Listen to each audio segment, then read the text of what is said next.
So Stefan's How Quest is piping up. I'm late to the gang, but could you summarise your 3 core design philosophies?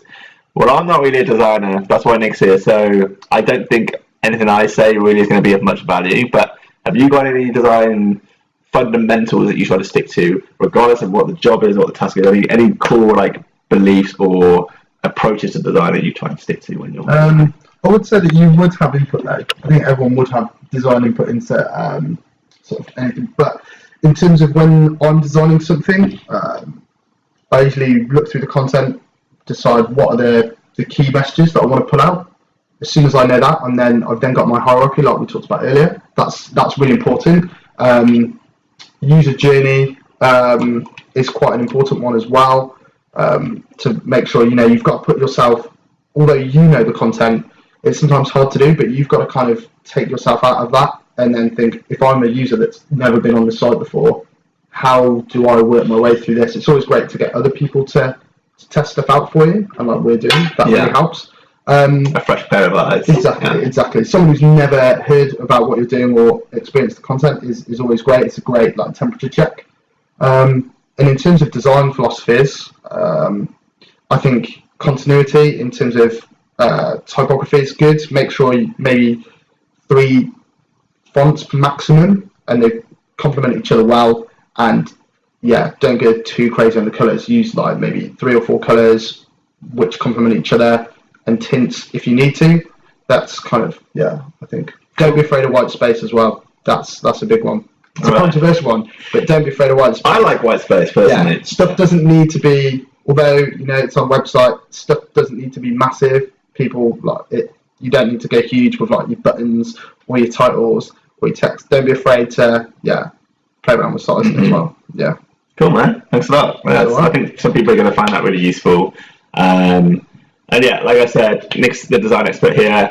Some things I try to do when I'm making my store, which aren't purely a design, but it's from things I've learned from Till, Boadella, Franklin Hatchett, other big sellers on YouTube and stuff, is I've learned through those guys that you should just make this process of buying the product as easy as possible. So Nick's already touched on these from his earlier like feedback of these sites. So make sure certain things are on the page when it first loads, and you have to scroll down to do it.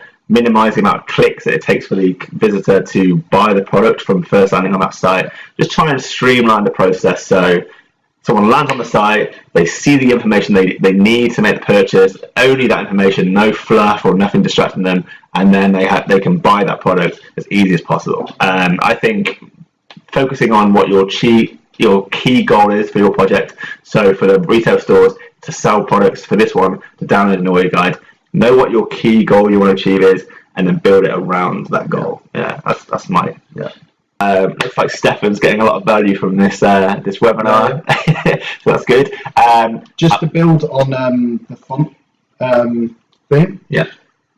I usually use maybe, say you've got 2 fonts. So you could have like a sans serif for your title, and then a serif for your title, and then a sans serif for your body copy. But then you don't have to pick 3 fonts particularly. You could have 2, but then maybe mix up the weight to make up that added call to action and stuff. So bolding, that's another way of getting around it. I just stop you there. Let's just go back.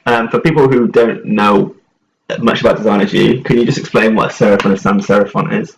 Okay, this is where I'm going to get so serif, so the About Us is a serif font. So this font here. So your serifs are where you've got like almost like the little extensions on your letters, so like almost like the bits that come off the end, like at the top of the U, you've got and the S. And a sans serif is like the next bit below. So these are more common for body copy, and they're look a lot more modern. Like the serif fonts look a lot more scripty, sort of handwritten sometimes.